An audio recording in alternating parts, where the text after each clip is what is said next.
Bienvenue à vous dans cette nouvelle vidéo d'actualité auto, celle du 5 septembre 2025, la dernière avant le week-end. On va déjà parler de Mercedes-Benz qui met fin à deux de ses modèles électriques après que ceux-ci aient été qualifiés de flop intersidéral. Nous parlerons ensuite des syndicats automobiles allemands qui alertent sur la manipulation des chiffres concernant les ventes de voitures électriques en Allemagne, qui effectivement présentent de très beaux chiffres qui seraient assez éloignés de la réalité. On va ensuite parler de Volvo qui met fin à l'un de ses modèles iconiques et surtout qui est vraiment en train de tourner une page puisqu'elle est en train de supprimer petit à petit de sa gamme tous les véhicules de la catégorie qui ont fait sa réputation. Et puis pour terminer, on parlera de BMW qui révèle son iX3, premier nouveau modèle de la gamme Neue Klasse. On a plein d'informations à son sujet, la puissance, l'autonomie qui est assez record et le prix aussi qui lui aussi malheureusement est assez record. Ce seront donc les sujets de la vidéo du jour, j'espère que celle-ci vous intéressera. Si c'est le cas, je compte sur vous pour le montrer comme d'habitude en laissant un petit like, en vous abonnant bien sûr pour les prochaines vidéos et en laissant un petit commentaire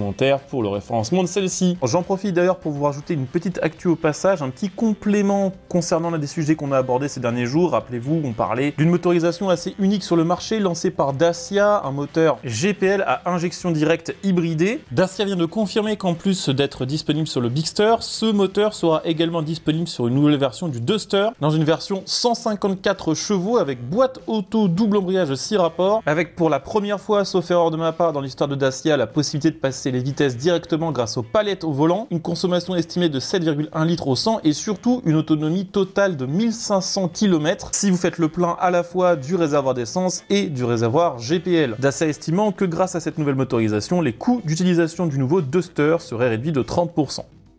Je vous le disais, nous allons commencer par parler un petit peu de Mercedes, qui supprime prématurément et surtout assez discrètement deux modèles de sa gamme électrique, le QE ainsi que le QE SUV, deux modèles qui visiblement ont été de vrais flops pour la marque. Des modèles assez jeunes dont les ventes n'ont effectivement jamais décollé, puisque par exemple en 2023 les ventes de QE étaient de 19 000 exemplaires, puis en 2024 de seulement 11 000, une baisse de 39% en un an à peine, alors que le véhicule était relativement récent. C'est des véhicules de 2022 dont la production sera stoppée en 2026. Ils n'auront eu qu'une carrière de 4 ans, ce qui est quand même très court, hein. Son équivalent thermique, la classe E, c'est sur la dernière génération vendu de 2016 à 2023, quasiment 2 fois plus longtemps. Alors cette suppression de modèle tombe presque bien pour Mercedes qui voulait de toute façon revoir l'intégralité de sa gamme de véhicules électriques et surtout changer leur nomination pour arrêter de les différencier avec le préfixe EQ. Cependant, pas sûr que ce soit cette nomination qui a été les clés de son échec, puisque ces voitures étaient quand même très chères pour des autonomies très faibles. Par exemple, la Mercedes EQE de base se vendait aux alentours des 70 000 € pour une autonomie d'à peine 350 km WLTP. Donc autant vous dire que pour une routière comme celle-ci, qui est plutôt destinée à faire de l'autoroute, c'est probablement moins de 250. Et l'EQE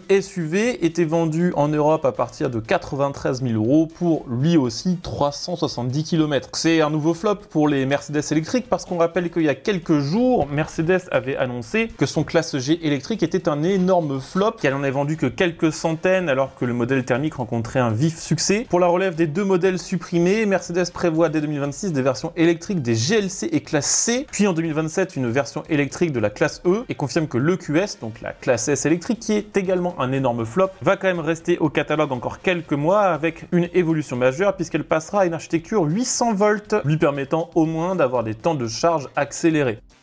Je voulais également vous parler chiffres de vente de voitures électriques, puisque ces dernières semaines, on a vu l'Allemagne se féliciter d'un premier semestre 2025 historique pour les voitures électriques, avec 17,7% de part de marché, des chiffres qui contrastent fortement avec le ralentissement mondial constaté ailleurs. Mais pour la ZDK, le principal syndicat des concessionnaires allemands, ces chiffres seraient trompeurs. Le syndicat pointe du doigt une croissance artificielle alimentée par les immatriculations internes. D'après la ZDK, sur les 240 000 véhicules électriques vendus en Allemagne depuis le début de l'année 2025, 65 000 d'entre eux auraient été enregistrés par les constructeurs et par les distributeurs eux-mêmes. Un chiffre qui du côté des concessionnaires aurait doublé depuis 2023 et du côté des constructeurs aurait été multiplié par 4. En parallèle, les immatriculations privées reculeraient de 9%. D'après la ZDK, ces pratiques permettraient de vider les stocks et de gonfler artificiellement les carnets de commandes avant de proposer ces véhicules en leasing ou en flotte interne. Alors pourquoi gonfler artificiellement les chiffres? Tout simplement parce qu'à partir de 2027, les constructeurs devront garantir que 25% de leur immatriculation sont électrique sous peine de lourdes sanctions financières. Ces ventes maison, entre guillemets,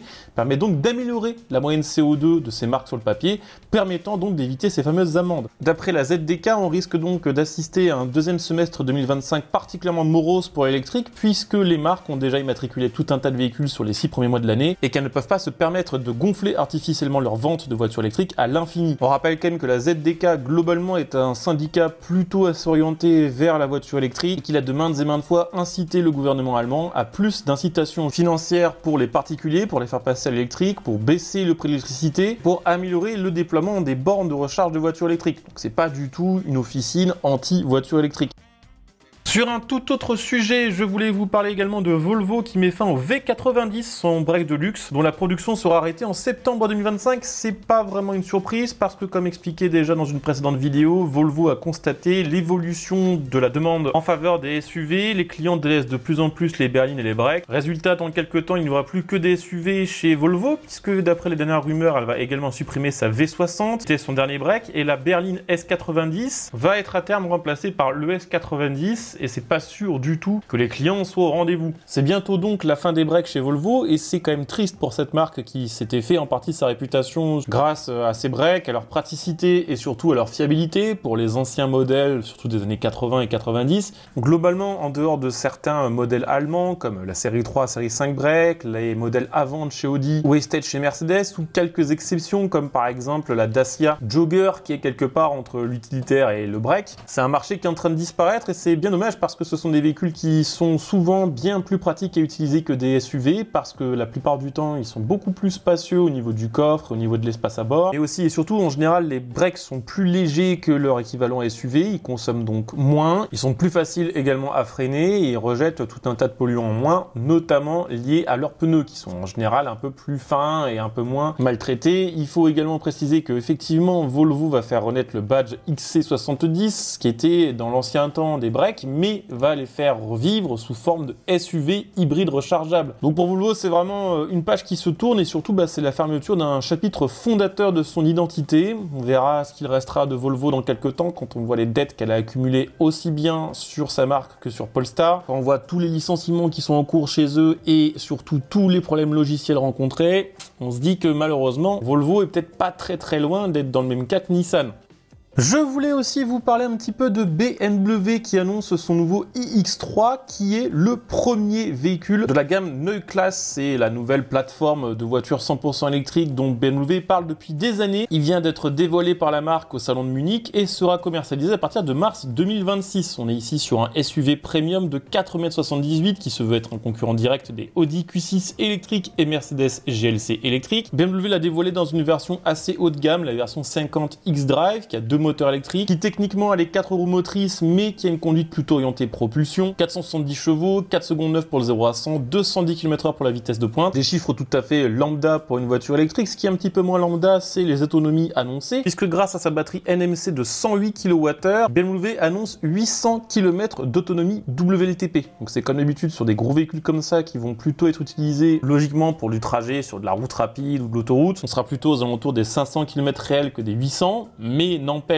que c'est l'un des recordman européens en termes d'autonomie WLTP annoncée. Il sera compatible avec le système de recharge ultra rapide à 400 kW lui permettant de passer de 10 à 80% de charge de batterie en 20 minutes. Le volume de coffre sera de 520 litres plus le frunk, donc le coffre à l'avant de 58 litres. Il profitera de tout un tas de nouvelles technologies comme le Panoramic iDrive qui est un système qui projette sur la moitié inférieure de l'écran tout un tas d'informations liées au système d'infotainment et également un nouveau volant avec des commandes haptiques et ça c'est plutôt à mon avis une mauvaise nouvelle, la quasi-suppression des boutons physiques. Il y a des gros débats là-dessus en ce moment, il y a beaucoup de conducteurs qui préfèrent avoir quand même des boutons, même s'ils sont en plastique, sur la console centrale pour utiliser ne serait-ce que la climatisation ou la radio. Là, c'est du tout tactile. Il y a peut-être une autre mauvaise nouvelle quand même, c'est que les tarifs de ce véhicule sont assez élevés. Alors là, c'est quand même une version assez haut de gamme qui fait plus de 400 chevaux, on est à 72 000 €. On sait que BMW va dans quelques temps révéler une version propulsion qui sera la version d'entrée de gamme. Espérons quand même pour BMW qu'elle soit beaucoup moins moins cher parce qu'on rappelle que l'entrée de gamme du X3 actuel est à 63 000 €. Ça fait quand même presque 10 000 € de moins et que lui est totalement capable d'assumer 800 km d'autonomie réelle. À vous de me dire en commentaire ce que vous en pensez, si vous êtes éventuellement intéressé par l'achat de ce véhicule et surtout ce que vous en pensez au niveau de son design, qui est quand même, on peut le dire, assez clivant. Certains vont adorer le côté un petit peu rétro, certains vont peut-être le détester avec son côté ultra anguleux et surtout avec la nouvelle signature visuelle qui change complètement pour les feux par exemple. On a fait donc pour aujourd'hui le tour des news automobiles, j'espère bien sûr qu'elles vous auront intéressé ces petites news. Si c'est le cas, je compte sur vous pour le montrer comme d'hab, en laissant un petit like, en vous abonnant bien sûr pour les prochaines vidéos et bien sûr aussi comme d'habitude en laissant un petit commentaire et en venant me follow sur TikTok. Allez, on se retrouve dès demain pour la première vidéo du week-end. Merci à vous d'avoir suivi celle-ci. Ciao.